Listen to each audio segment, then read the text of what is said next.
Hey y'all, welcome to Knox Knife Mods. I am Enzo, here with Wolfman Walsh, of course. And tonight, we have a different kind of video. There's a whole lot of news that's happened within the last couple weeks. And we don't really do cutting edge news stuff in the knife world really that often. No. But so much crazy stuff has happened, we kind of thought we would make a video on it. The big thing for me today that I found out about is that Protech has... Its licensing with Strider has come to an end. They had a 10-year contract, and that 10 years is up. And Strider has decided not to renew. So I will fully expect to see a complete stoppage in Protech-produced SNGs, PTs, and PT Pluses. So if you're a Strider fan, I highly, highly, highly recommend you go check these out, because these are currently the most affordable version of the SNG that you can get. Now, Buck did make some like several years ago, and technically you can get those cheaper than these Protech made SNGs, but these are a much better experience. And they start around 300-ish. They can get up pretty high. They can get up to like 700 or 800, depending on the trim and all that. But these things are just fantastic, and many, I don't want to step on anybody's toes here. I'm of the opinion, as are a few other people that I respect, that Protech arguably does a better job at creating the SNG pattern. It's just a really well-made knife. Now, it is a button lock, so it's up to you whether or not you prefer a button lock or a frame lock. I think somebody can make an argument that the frame lock is going to be the stronger lock. But for an EDC knife, for a cool tactical EDC knife, I think button lock's just fine. And you get this wonderful out the side action that Protech is just perfected. Like they nail it, and it's so satisfying. This particular model is the SNG Operator. I got this one at Tennessee Cutlery. They may have some of these left, which is crazy because these are like really hard to find now. The cool thing about this one is the tritium insert on the button there, so if you're in a dark location, you can see the button no problem. But a lot of the higher end models will have interesting handles. This handle's just straight up aluminum. And they'll also have more customized buttons like mother of pearl inlays, things like that. Blade steel on most of these is 154 cm, which is going to tie into something I'm going to bring up later, so keep that in mind. However, they have also been produced in MagnaCut, and I think maybe S45, don't quote me on that one. But definitely they have some PT Pluses in MagnaCut. So I just wanted to bring that to everybody's attention because I'm kind of bummed out. Obviously, I like them enough that I have two of them. So it's got me kind of wondering if I should get a PT Plus, because I don't have one of those. Now I got to play the role of the layperson because I am. I'm happy to address the layperson's question. So you said it was 10 years? That's what I understood from Protech. All right, so it expired. What keeps them from renewing it? It was up to Strider whether or not they wanted to renew it. And they just decided no. That's what I understand from Protech's perspective and from their kind of take on the situation. And they were very respectful about it. They weren't like dogging Strider or anything. They were just like, we had a great time working with them. They decided at this time they don't want to move forward with the license. They had the option to renew, and they don't want to renew. So we just want to let y'all know we'll no longer be producing these knives. And we had, as I said, we had a great time working with them. That was a quote that I heard. I mean, it's a super popular knife. It's crazy popular knife. And I think, like I said, I think the main reason is that it's by far your most affordable way to get the SNG pattern in your hand. Clearly. Because, for example, when we were at Blade Show, we stopped by the Strider table, and there wasn't anything left except one SMF. And that SMF was the least expensive one. They wanted, which is what this is typical with Strider. Yeah. It wasn't at an outrageous price. No. It was $750 was the table price on that. Yep. Which honestly, if I was this kind of person, and I'm not this kind of person, I could have said, sure, here's $750, and I could have turned around and flipped it on eBay for significantly more. Caveat. Yes. Did you see Metal Complex's post, his community post about $500 knives? Yeah. Do you own them? I watched the video on it. I didn't. Yeah, he made a post. It was there was a poll. It's like, do you own them? Yeah.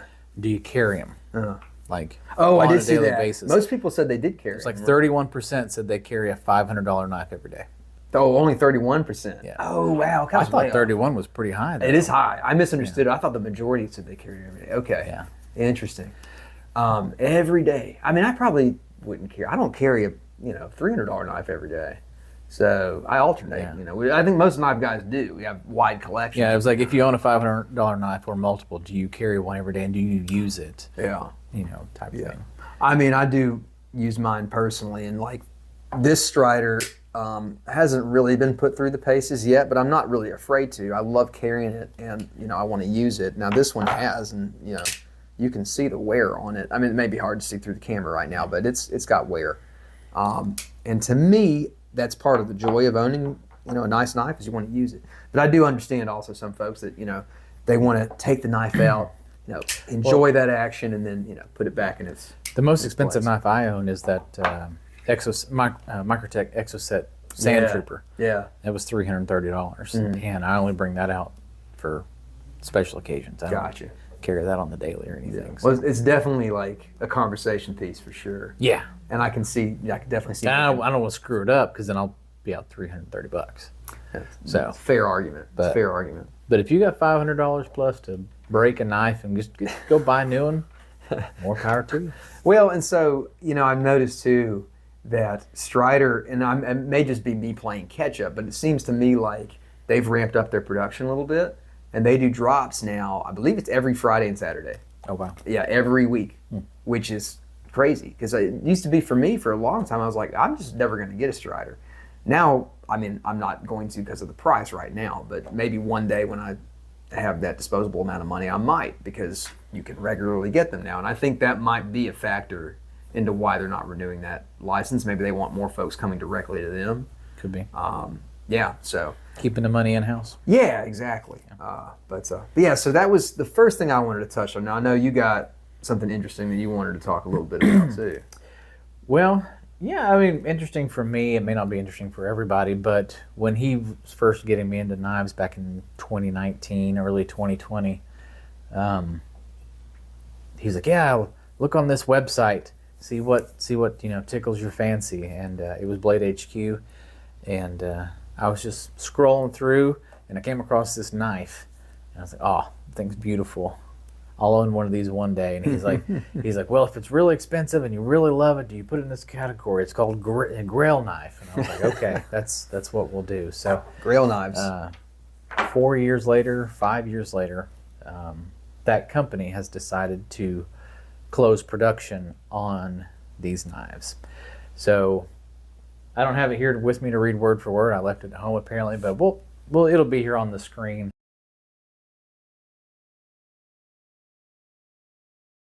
Arcform, who I believe was originally owned or produced by Toor, Toor, yeah, and then broke off and was purchased by Flytanium. Okay, I had no idea of that history. So Flytanium was they call it the sister company, but it's the parent company of Arcform.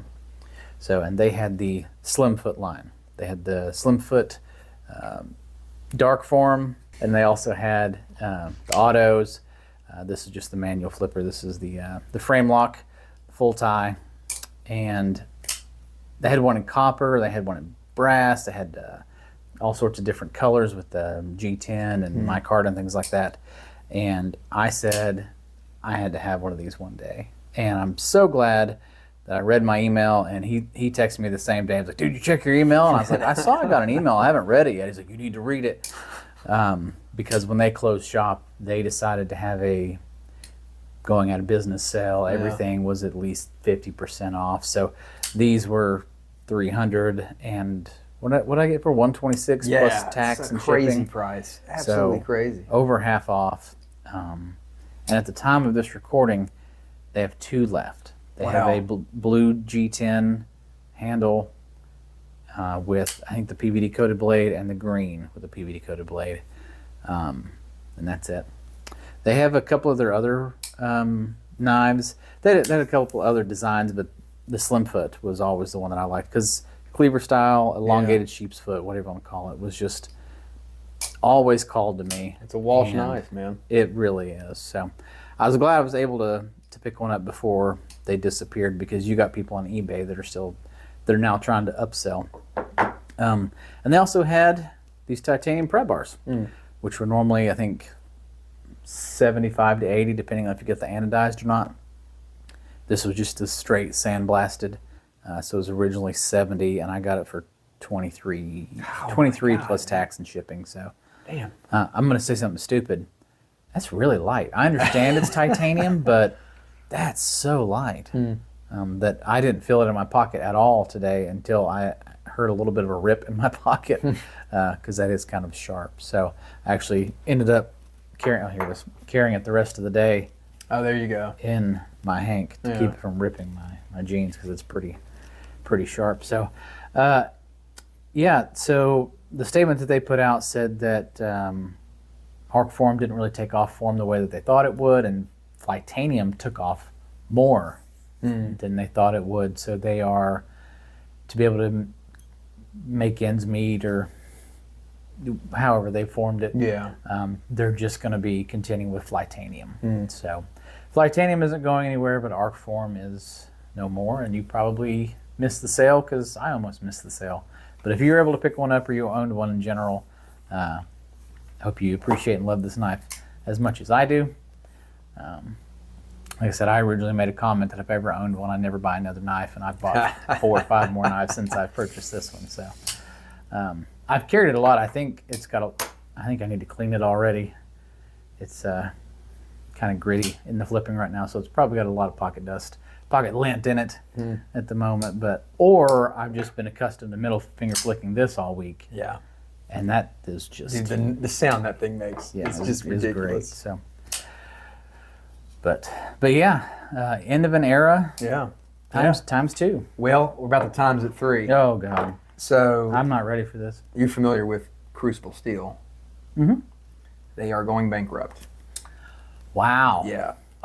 So Crucible Steel, we all know, if you're new to the knife game, Crucible Steel is the company that I believe patented the process of powder metallurgy. Not patented. I think they're the ones that did the original R&D on powder metallurgy. And I have a list of all the steels they are responsible for, and it's a long one. So any steel that has the letters CPM in front of it, so that's S30V, S35VN, 3V, 4V, 10V, 15V, S45VN, M4, Crewware, Rex 45, Rex 121, and they've also are responsible for some tool steels, including 154CM, 440C, A2, D2, list goes on. They are going bankrupt, and MagnaCut as well. MagnaCut's in that list. And the future is pretty uncertain. It looks like Niagara, I can't remember the name of this company, Niagara Special, there's a company, the name begins with Niagara, and they're responsible for doing all the hot rolling on the metal and thinning it out for knife manufacture. And I think they were wanting to try to take over as much as they could, but I don't know what the likelihood of that happening is. This is one of these things where I am not educated to speak on this, but I at least wanted to bring it to the table to talk about it, because it's pretty crazy that one of the most important steel manufacturers in the U.S. is going under. And I can't imagine that. With everything being in D2 now, I mean, they should make a killing just off D2. Well, so the D2 thing, I think the tool steels aren't totally under Crucible. They've manufactured them, but they're not totally under their umbrella. Okay. So other companies can do, because like Bowler does K110, which is D2. And all the D2 that we get from China typically is not from Crucible. It's their own kind of formula on D2. So I don't think D2 will be typically a bad thing. It'll suck not having Crucible making it. Yeah. The 154CM is one I'm a little concerned about. That's going to be hard.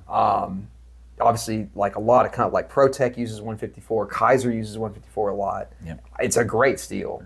Also, CPM 154, which is one of my favorites. It's another one. So it's pretty crazy. What a depressing video. I'm sorry, man. All these things happened. Laren Thomas, if you're not familiar with him, he has a YouTube channel called Knife Steel Nerds. highly recommend you go subscribe to his channel. He has a doctorate in, I'm not going to tell you what his doctorate in because I don't know what the full title is, but he's an expert on steel manufacture, on metallurgy processes. So you can go visit his website, which I believe is knifesteelnerds.com. If you just Google Knife Steel Nerds, Laren Thomas is the first person that's going to come up. He has an article on Crucible going bankrupt, and he has a video on it. So for an expert's opinion, who is responsible he's responsible for coming up with the chemistry behind MagnaCut. Mm-hmm. Yeah, go check out his video. Go read his article. It gets very in depth, and I think he also gets into kind of the whatever the light could possibly be at the end of the tunnel. So we'll see. Niagara was also making a point to. It's no light. It's a train. That's no moon. It's a space station. Niagara was also making a point. They kind of saw the writing on the wall, I think, and they were buying up steels, I think, from Bowler and Carpenter, and also preparing to just make sure they had enough stock. So again, take everything I say. I'm a layperson at this, so the expert's opinion that you want to see is Laren Thomas's. But we did want to kind of bring this up. It had been in the rumor mill for a bit, and I'd heard talks about it, but there wasn't anything certain yet. And now, just today, Laren posted this video. And he was like, "Yep, they're bankrupt." News to me. That's crazy. So it's wild. We should end on a happy note somehow. I don't know how we're gonna. Well, at least the moon still made of cheese. Did you guys get anything good for Christmas? He got a dope knife. That's pretty sweet. Yeah, the missus picked that up for me. Nice. I put it on my Facebook, Instagram and Facebook stories. I put something like "Dear Santa" or something. I put something on there. Okay. So, yeah, I was pretty stoked. Yeah. And she goes, "Well, it's pretty." I was like, "Don't call it pretty." She goes, "Well, it's ugly, but it's kind of pretty." I was like, I think it's gorgeous. Yeah. I think it's a good looking knife. Yeah, it's funky functional. I haven't. Just to me, the lines of it work really well. It's got a symmetry going on. Yeah. I do. You know what, man? I do. I'm going to say it. I think it's a pretty knife. I do. It is very like. It's different when you say it. She doesn't say it right. It does have like an edge to it. It looks tough. It's a tough looking knife, but it also has an elegance to it. I think it's a knife. Do you know who the designer is? No. I wonder if it's in-house. There is a marking on there. I don't know what it is, though. Don't know. Couldn't tell you. Well, so yeah, I'm sure you guys got a bunch of cool stuff. If y'all got any cool Christmas knives, throw them down in the comments. We'd love to hear about it. And I got my birthday coming up. Maybe I'll get a cool knife. I don't know. Maybe not. But we'll find out. I'll update y'all when we get there. Anyway, guys, if you know anything more that we don't, please put that in the comments, because we're just a couple of schmucks up here that just like talking about knives. So we always welcome any added information. And I guess that's pretty much it. Speaking of added information, I wanted to show you what I got for Christmas. Okay. To kind of go along with your video that you just did. Oh, dadgum, dude. I got oh my God. I got a whole. Holy cow. Thing here to be able to. Is this from the missus? This is from the mother. Whoa, dude.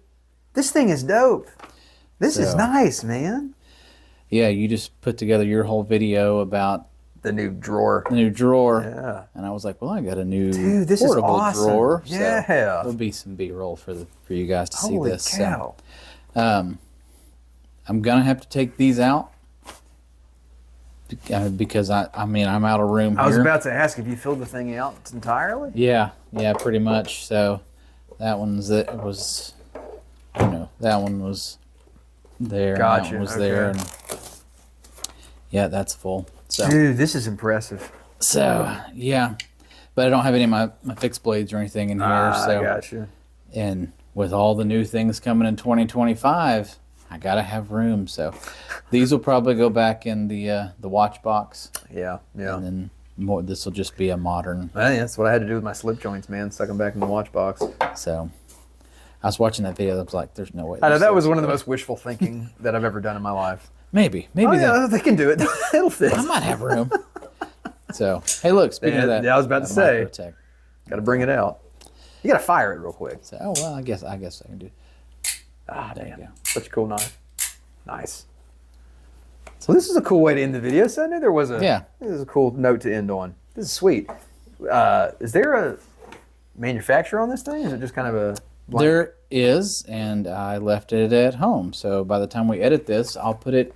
It'll be here somewhere. Sweet. Unless, of course, I can't find you or if I forget. Okay, we'll put it down here. You can go check out this portable knife drawer. This thing is awesome, dude. And it's heavy because I've seen knife rolls before, but this like kicks the crap out of just a regular old knife roll. This thing's awesome.